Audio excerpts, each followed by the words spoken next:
Hello students, I am Himadri Pashine from department of chemistry and आज का हमारा टॉपिक है chemistry of elements of second and third transition series. इससे पहले हमने डिस्कस किया था कि ट्रांजिशन सीरीज़ होता क्या है। मैं आपको एक बार फिर से बता दूं, ट्रांजिशन सीरीज़ जिसे कि हम डी ब्लॉक के एलिमेंट्स को क्या कहते हैं, हम ट्रांजिशन सीरीज़ कहते हैं। ठीक है, इन्हें हम क्या कह रहे हैं, ट्रांजिशन सीरीज़ कह रहे हैं। ट्रांजिशन सीरीज़ क्यों कहा जा रहा है, क्योंकि ये जो डी ब्लॉक होते हैं वो एस ब्लॉक और पी ब्लॉक के बीच में प्रेजेंट होते हैं।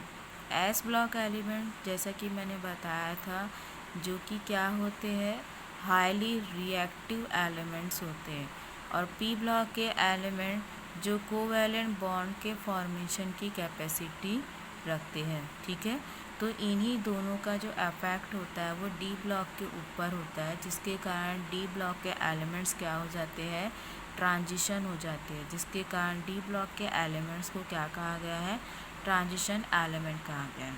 इससे पहले वीडियो में हमने डिस्कस किया था कि जो हमारी फर्स्ट ट्रांजिशन सीरीज़ है, ठीक है, फर्स्ट ट्रांजिशन सीरीज़ देखिए यहाँ पे, ये डी ब्लॉक का एलिमेंट है, देख रहे हैं आप। ठीक है, इस डी ब्लॉक के एलिमेंट में ये जो एलिमेंट है स्कैंडियम से लेके जिंक तक, ये क्या है, हमारा फर्स्ट ट्रांजिशन सीरीज़ है, जिसके बारे में हमने प्रीवियस वीडियो में डिस्कशन किया हुआ है। फर्स्ट ट्रांजिशन सीरीज़ जिसे कि हम 3D सीरीज़ भी कहा जाता है। 3D सीरीज़ इसीलिए कहा जाता है क्योंकि इनके जो अंतिम इलेक्ट्रॉन होते हैं वो 3D ऑर्बिटल में इंटर करते हैं। देन अब हम डिस्कस करेंगे second and third transition series. ठीक है, second and third transition series जिसे कि 4D और 5D सीरीज़ कहा जाता है। 4D सीरीज़ कहने का कारण ये है कि इनके जो अंतिम इलेक्ट्रॉन होते हैं वो 4D ऑर्बिटल में इंटर करते हैं, और जो हमारा थर्ड ट्रांजिशन सीरीज़ है, इनके जो अंतिम इलेक्ट्रॉन होते हैं वो 5D ऑर्बिटल में इंटर करते हैं। ठीक है, ये जो हमारा दूसरा और तीसरा पीरियड है, ये पीरियोडिक टेबल का 5वां और 6वां पीरियड है।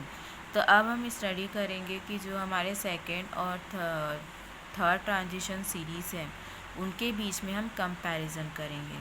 दूसरी चीज़, इन दोनों को साथ में स्टडी करने का रीज़न क्या है, तो क्योंकि हमने फर्स्ट ट्रांजिशन सीरीज़ को एकदम स्टेप बाय स्टेप और एक एक एलिमेंट की इंडिविजुअल स्टडी की, लेकिन मैंने आपको उस ट्रांजिशन एलिमेंट में भी बताया था कि जो फर्स्ट ट्रांजिशन सीरीज़ के एलिमेंट होते हैं वो सेकेंड ट्रांजिशन सीरीज़ के एलिमेंट से प्रॉपर्टी में बहुत सारी वेरिएबिलिटी शो करते हैं, जिसके कारण हमने इस फर्स्ट ट्रांजिशन सीरीज़ की स्टडी इंडिविजुअल की थी। लेकिन सेकेंड और थर्ड ट्रांजिशन सीरीज़ की जो प्रॉपर्टीज़ होती है उनकी प्रॉपर्टीज़ में बहुत सारी सिमिलैरिटीज़ पाई जाती हैं, कुछ डिफरेंसेस भी पाए जाएंगे, लेकिन इनकी सिमिलैरिटीज़ क्या होती है, इक्वल होती है। जैसे कि इनका जो साइज़ होता है, एटॉमिक रेडियाई होता है, वो लगभग बराबर होता है। कुछ पॉइंट्स का ही डिफरेंस होता है दोनों एलिमेंट्स की रेडियाई में, जिसके कारण इनकी अदर प्रॉपर्टीज़ भी क्या होती है, कुछ न कुछ सिमिलैरिटीज़ शो करती हैं। इसी कारण हम इन दो एलिमेंट की स्टडी, सेकेंड और थर्ड ट्रांजिशन सीरीज़ की स्टडी जो है हम एक साथ इसके अंदर करने वाले हैं। ठीक है, तो सबसे पहले हम सेकेंड और थर्ड ट्रांजिशन सीरीज़ के एलिमेंट्स की कुछ कैरेक्टरिस्टिक्स प्रॉपर्टी के बारे में जान लेते हैं। देन इसके बाद हम इन एलिमेंट्स की ग्रुप के अकॉर्डिंग स्टडी करेंगे। जैसे कि हमारा ये जो पहला ग्रुप है ट्रांजिशन सीरीज़ का, जिसे हम थर्ड ग्रुप भी कहते हैं, इस ग्रुप में एट्रियम और लैंथेनम आते हैं, तो हम इन दोनों की स्टडी एक साथ करेंगे, same as it is zinc zirconium hafnium की एक साथ स्टडी करेंगे। दैन हम वैसी तरह कैडमियम और मरकरी की स्टडी भी हम क्या करेंगे, एक साथ करेंगे। ठीक है, तो सबसे पहले हम डी ब्लॉक एलिमेंट के second and third transition series की कैरेक्टरिस्टिक्स प्रॉपर्टी देखते हैं कि उनकी कैरेक्टरिस्टिक्स प्रॉपर्टी है क्या। तो सबसे पहली कैरेक्टरिस्टिक प्रॉपर्टी आती है उनकी इलेक्ट्रॉनिक कॉन्फ़िगरेशन। आप सभी जानते हैं इलेक्ट्रॉनिक कॉन्फ़िगरेशन किस तरीके से लिखा जाता है। क्योंकि यदि हम सेकेंड ट्रांजिशन सीरीज़ की बात करें तो सेकेंड ट्रांजिशन सीरीज़ में देखिए यहाँ पर हमारा जो पहला एलिमेंट है वो क्या है, एट्रियम है, जिसका एटॉमिक नंबर क्या है, 39 है। ठीक है, तो यहाँ पे देखिए इट्रियम 39 है, इसका कॉन्फ़िगरेशन क्या हो जाएगा, Kr क्रिप्टॉन को शो करता है 4d1 5s2, ठीक है। सेम मॉलिब्डेनम जिसका एटॉमिक नंबर 42 है, इसका इलेक्ट्रॉनिक कॉन्फ़िगरेशन क्या होगा, लास्ट क्रिप्टॉन 4d5 5s1। आप यहाँ पे देख सकते हैं कि सेकेंड ट्रांजिशन सीरीज़ के जो अंतिम इलेक्ट्रॉन होते हैं वो 4d सीरीज़ में इंटर करते हैं। अब यदि हम बात थर्ड ट्रांजिशन सीरीज़ की करें तो थर्ड ट्रांजिशन सीरीज़ में हमारा पहला एलिमेंट कौन सा है, देखिए यहाँ पे लैंथेनम, जिसका एटॉमिक नंबर क्या है 57 है। आप सभी को पता है कि लैंथेनम और एक्टिनियम जो होता है, इन्हें यहाँ से हटाकर जो लैंथेनाइड के एलिमेंट्स है और एक्टिनाइड के एलिमेंट है उन्हें एफ ब्लॉक एलिमेंट्स में यहाँ पे रखा गया है। ये देखिए, जिन्हें कि हम लैंथेनाइड्स और एक्टिनाइड्स के नाम से जानते हैं। यहाँ पे जो 58 से लेकर 71 तक के एलिमेंट्स है वो लैंथेनाइड एलिमेंट कहलाते हैं, और 90 से लेकर 103 तक के जो एलिमेंट्स होते हैं वो एक्टिनाइड एलिमेंट्स कहलाते हैं। और इन्हें इस यहाँ से अलग रखने का कारण ये है कि लैंथेनाइड और एक्टिनाइड जो होते हैं प्रॉपर्टीज़ में बहुत ज़्यादा वेरिएबिलिटी शो करते हैं। अब वो वेरिएबिलिटीज़ क्या है इसके बारे में हम थोड़ी देर में स्टडी करेंगे। तो यहाँ पे देखिए लैंथेनम का क्या है एटॉमिक नंबर 57, तो 57 एटॉमिक नंबर है, तो इसका कॉन्फ़िगरेशन क्या हो जाएगा, जिनॉन 5d1 6s2, और हाफनियम जिसका एटॉमिक नंबर क्या है 72, उसका क्या हो जाएगा, जिनॉन 4f40 5d2 6s2। अब यहाँ पे देखिए जो अंतिम इलेक्ट्रॉन है वो कहाँ इंटर कर रहे हैं, हमारे 5d ऑर्बिटल में इंटर कर रहे हैं, जिस कारण इसे हम 5d सीरीज़ भी कहते हैं। तो ये था पहला property atomic configuration. Second property क्या आती है, मेटालिक प्रॉपर्टी, मतलब धात्विक गुण। आप सभी जानते हैं कि all elements of metallic property exception mercury.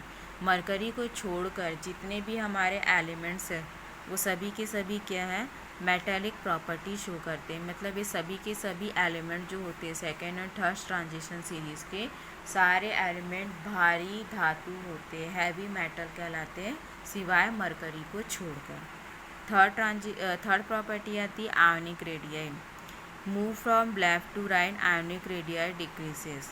आप जानते हैं कि जब भी हम पीरियोडिक टेबल में देखिए यहाँ पर लेफ्ट से राइट की ओर मूव करते हैं तो आयोनिक रेडियाई क्या होती है, हमारी डिक्रीज होती है।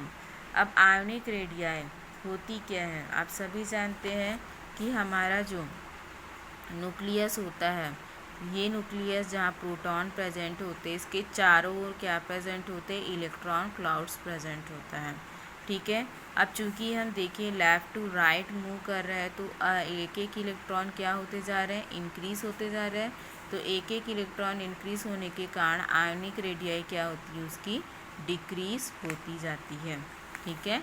Then sum value of ionic radii in both second and third transition series, ठीक है, सॉरी सेम वैल्यू। यहाँ पे ये कह रहा है कि जो हमारे सेकेंड और थर्ड ट्रांजिशन सीरीज़ है, ठीक है, सेकेंड और थर्ड ट्रांजिशन सीरीज़ है, जैसा कि मैंने बताया कि ये दोनों सीरीज़ जो है बहुत सारी सिमिलैरिटीज़ शो करेंगे, ठीक है। अब जैसे कि आयोनिक रेडियाई, यहाँ बताया जा रहा है कि दोनों की जो आयोनिक रेडियाई होगी वो लगभग इक्वल होगी, बस कुछ पॉइंट्स का ही इनमें डिफरेंस रहेगा, ठीक है।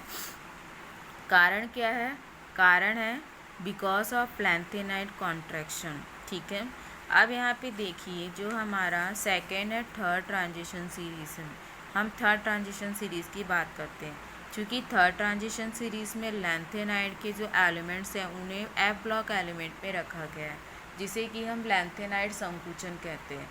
लैंथेनाइड संकुचन क्या होता है, लैंथेनाइड संकुचन में जो इनकी रेडियाई होती है वो एक टाइम पर डिक्रीज़ होती है और एक टाइम के बाद वो रेडियाई जो होती है कम्प्लीटली डिस्ट्रॉय हो जाती है। चूँकि हम लैंथेनाइड की बात करें तो लैंथेनाइड के एलिमेंट की रेडियाई क्या होनी चाहिए, इंक्रीज़ होनी चाहिए, सॉरी एटॉमिक नंबर उनका क्या होता है, ज़्यादा होता है। तो एटॉमिक नंबर ज़्यादा होने के कारण उनकी रेडियाई भी क्या होनी चाहिए, ज़्यादा होती है। लेकिन लैंथेनाइड जो कॉन्ट्रैक्शन होता है, संकुचन होता है, उसके कारण उनकी जो रेडियाई होती है वो एटॉमिक नंबर इंक्रीज़ होने के कारण डिक्रीज़ होती जाती है और एक टाइम पर उनकी रेडियाई समाप्त हो जाती है, जिसके कारण सेकेंड और थर्ड ट्रांजिशन सीरीज़ के एलिमेंट की जो रेडियाई होती है वो क्या होती है, इक्वल होती है। अब फर्स्ट ट्रांजिशन सीरीज़ के एलिमेंट की जो रेडियाई होती है वो सेकेंड और थर्ड के कंपैरिजन में ज़्यादा होती है। ठीक है, अगली प्रॉपर्टी आती है ऑक्सीडेशन स्टेट। ठीक है, दे शो वेरिएबल वैलेंसी, ये बहुत सारी वेरिएबल वैलेंसी शो करते हैं। अब यहाँ पे देखिए, यहाँ पे मैंने सेकेंड ट्रांजिशन सीरीज़ के एलिमेंट लिखे हैं और उनका ऑक्सीडेशन स्टेट लिखा है। अब यहाँ पे देखिए, यहाँ पे भी ऑक्सीडेशन स्टेट दो टाइप के होते हैं, एक लोअर ऑक्सीडेशन स्टेट और एक हायर ऑक्सीडेशन स्टेट। अब लोअर ऑक्सीडेशन स्टेट कौन कौन से होंगे हमारे, एट्रियम, जर्कोनियम, सिल्वर, कैडमियम, ये क्या कहलाएंगे, हमारे लोअर ऑक्सीडेशन स्टेट कहलाएंगे। और बाकी के जो एलिमेंट्स हैं वो क्या कहलाएंगे, हायर ऑक्सीडेशन स्टेट कहलाएंगे। फॉर एग्जांपल रूडियम, जिसका हायर ऑक्सीडेशन नंबर क्या है, +8 है। देन अब ये देखिए, थर्ड ट्रांजिशन सीरीज़ के एलिमेंट का मैंने ऑक्सीडेशन नंबर लिखा है यहाँ पे, तो लैंथेनम, मरकरी, गोल्ड और हमारा हाफनियम, इनकी ऑक्सीडेशन नंबर कम होती है लेकिन बाकी एलिमेंट्स की ज़्यादा होती है। ठीक है, अब ऑक्सीडेशन नंबर कैसे निकाला जाता है ये मैंने आपको प्रीवियस वीडियो में बताया है। पांचवी प्रॉपर्टी आती है मैग्नेटिक प्रॉपर्टी। आप सभी जानते हैं कि डी ब्लॉक के सारे एलिमेंट्स क्या होते हैं, पैरामैग्नेटिक होते हैं, कुछ एलिमेंट्स को छोड़ के। ऐसे एलिमेंट जिनके डी ब्लॉक कम्प्लीटली फिल्ड होते हैं वो डायमैग्नेटिक होते हैं इन नेचर, बट जिनके डी ब्लॉक हाफ फिल्ड होते हैं वो कैसे होते हैं, नेचर में पैरामैग्नेटिक होते हैं। अब यहाँ पे देखिए, मैग्नेटिक प्रॉपर्टी के लिए μs = √4s s+1, find out number of unpaired electron. जो अनपेयर्ड इलेक्ट्रॉन प्रेजेंट होता है ये उसके वैल्यूज़ को फाइंड आउट करता है। μl = √L l+1, develop magnetism bye electron movement. जब इन दोनों इक्वेशन को कंबाइन करेंगे तो क्या हो जाएगा, μs+l = √4s s+1 + l l+1, जैसे कि हम एलएस कपलिंग भी कहते हैं या फिर इसे रसल सॉन्डर्स कपलिंग भी कहा जाता है। रसल सॉन्डर्स साइंटिस्ट थे जिन्होंने इस कपलिंग की डिस्कवरी की थी और इसे एक्सप्लेन किया था। ठीक है, इनके अकॉर्डिंग ऑर्बिटल मोमेंटम और spin magnetic momentum, orbital momentum μl = √L l+1 और spin magnetic momentum μs = 4s s+1, और दोनों इक्वेशन को कंबाइन करने पर हमारा एलएस कपलिंग का इक्वेशन फाइंड आउट होता है, जिसके थ्रू हमें आइडेंटिफाई करते हैं कि हमारा एलिमेंट कौन सी मैग्नेटिक प्रॉपर्टी शो करेगा। अगली प्रॉपर्टी आती है कलर। ठीक है, आप सभी को पता है कि all elements show D transition because of empty D orbital. आपको मैंने पहले भी बताया है कि जो हमारे डी ऑर्बिटल होते हैं, यदि वे डी ऑर्बिटल हाफ फिल्ड होंगे, इट मीन्स डी ऑर्बिटल की बात हो रही है, तो ये हमारा डी ऑर्बिटल है जिसके 5 सब ऑर्बिटल्स होते हैं। यदि ये 5 सब ऑर्बिटल हाफ फिल्ड होंगे या इनकम्प्लीट होंगे तो ये कलर शो करेंगे, लेकिन यदि ये सारे ऑर्बिटल फुल फिल्ड होंगे तो ये कलर शो नहीं करेंगे। ठीक है, कारण क्या है, डी ट्रांजिशन, जिसे मैंने प्रीवियस वीडियो में एक्सप्लेन किया है। नेक्स्ट प्रॉपर्टी आती है कैटालिटिक प्रॉपर्टी। तो आप सभी जानते हैं कि डी ब्लॉक के एलिमेंट एक बहुत ही अच्छे कैटालिस्ट की तरह रिएक्ट करते हैं, जैसे कि platinum, iron, nickel, chromium, manganese, silver, osmium, पैलेट, जो चेंज्ड ऑक्सीडेशन स्टेट। ठीक है, देन लास्ट हमारी प्रॉपर्टी आती है complex compound. They form complex with Lewis base because they have small size and highly charged and having the space for electron occupation. +3 oxidation are stable as compared to +2 oxidation state. आपको मैंने first transition series में भी बताया था कि जो complex compound होता है, ठीक है, कॉम्प्लेक्स कंपाउंड फॉर्म होने के कुछ कंडीशंस थे। पहली कंडीशन क्या थी कि उनका साइज़ क्या होना चाहिए, स्मॉल होना चाहिए। दूसरी कंडीशन ये थी कि +3 ऑक्सीडेशन स्टेट वाले एलिमेंट ही कॉम्प्लेक्स का फॉर्मेशन कर सकते हैं। ठीक है, +3 ऑक्सीडेशन स्टेट वाले जो एलिमेंट होते हैं वो हाईली स्टेबल होते हैं, जिसके कारण वो कॉम्प्लेक्स फॉर्मेशन में पार्टिसिपेट नहीं करते। लेकिन +2 ऑक्सीडेशन स्टेट वाले जो एलिमेंट होते हैं वो अनस्टेबल या पार्शियली स्टेबल होने के कारण वे कॉम्प्लेक्स फॉर्मेशन में पार्टिसिपेट करते हैं। तीसरी कंडीशन ये है कि जो हमारा एलिमेंट है वो हाईली चार्ज्ड होना चाहिए और उसके पास इलेक्ट्रॉन ऑक्यूपेशन के लिए जगह होनी चाहिए। ये सारी कंडीशन यदि वो एलिमेंट के पास प्रेजेंट हो तभी वो क्या करेगा, कॉम्प्लेक्स का फॉर्मेशन करेगा। आपको बता दूं कि डी ब्लॉक के जो एलिमेंट है वो ऑल एलिमेंट कॉम्प्लेक्स फॉर्मेशन में पार्टिसिपेट करते हैं एक्सेप्शन सम एलिमेंट्स। ठीक है, तो ये था आज का हमारा topic second and third transition series. आज हमने डिस्कस किया है कि सेकेंड और थर्ड ट्रांजिशन सीरीज़ होता क्या है, दोनों की सिमिलैरिटीज़ क्या होती है, उनकी प्रॉपर्टीज़ क्या होती हैं। Thank you.